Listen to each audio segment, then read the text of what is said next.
ನನಗೆ ಗೊತ್ತಪ್ಪ ನಿನ್ಗೆ ಎಷ್ಟು ತಲೆನೋವಿರುತ್ತೆ ಅಂತ. ನೀನು ಬೆಂಗಳೂರಿಗೆ ಬರಲಿ ಅಂತ ಕಾಯ್ತಾ ಇದ್ದೀನಿ.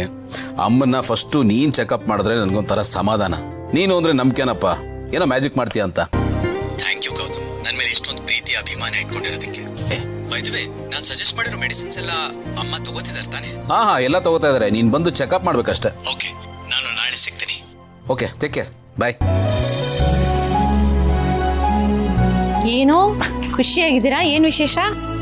ಡಾಕ್ಟರ್ ಹತ್ರ ಮಾತಾಡ್ತಾ ಇದ್ದೆ, ನಾಳೆ ಬೆಂಗಳೂರಿಗೆ ಬರ್ತಾ ಇದ್ದಾನೆ. That's great news. ಸದ್ಯ ಅವ್ರು ಬಂದು ಅತ್ತೆ ನೋಡಿ ಎಲ್ಲ ಸರಿ ಹೋದ್ರೆ ಅಷ್ಟೇ ಸಾಕು. ಅಮ್ಮ ಖಂಡಿತ ಸರಿ ಹೋಗ್ತಾಳೆ. ಅವನು ಬರೀ ಡಾಕ್ಟರ್ ಅಲ್ಲ, ಇಸ್ ಎ ಮೆಜಿಷಿಯನ್. ಏನೋ ಒಂದು ಮಿರಾಕಲ್ ಆಗುತ್ತೆ ಅಂತ ನನಗಂತೂ ನಂಬಿಕೆ ಇದೆ. ನನಗೂ ನಂಬಿಕೆ ಇದೆ, ಅತ್ತೆ ಸರಿ ಹೋಗ್ತಾರೆ.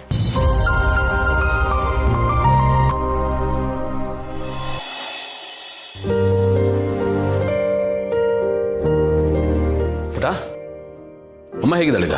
ಇನ್ನೂ ಸ್ವಲ್ಪ ಗಾಬರಿಲೇ ಇದ್ದಾಳಣ್ಣ. ರಾತ್ರಿಯಿಂದ ಹಾಗೇ ಇದ್ದಾಳೆ. ಅದು ಯಾಕೆ ಅಂತ ಗೊತ್ತಾಗ್ತಿಲ್ಲ. ಹೌದಾ? ಮುಂಚೆ ಎಲ್ಲ ಯಾವತ್ತೂ ಹೀಗಾಗಿಲ್ಲ ಅಣ್ಣ. ಸ್ವಲ್ಪ ಹೊತ್ತಿಗೆಲ್ಲ ಅಮ್ಮ ಸರಿ ಹೋಗ್ಬಿಡೋಳು, ಅಥವಾ ನಿದ್ದೆ ಮಾಡಿ ಎದ್ದ ತಕ್ಷಣ ಅಮ್ಮ ಸರಿ ಹೋಗ್ತಿದ್ಲು.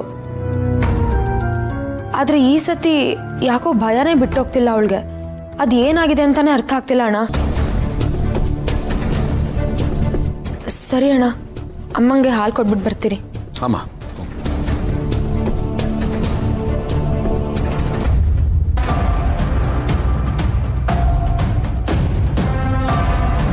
ಯಾರದು?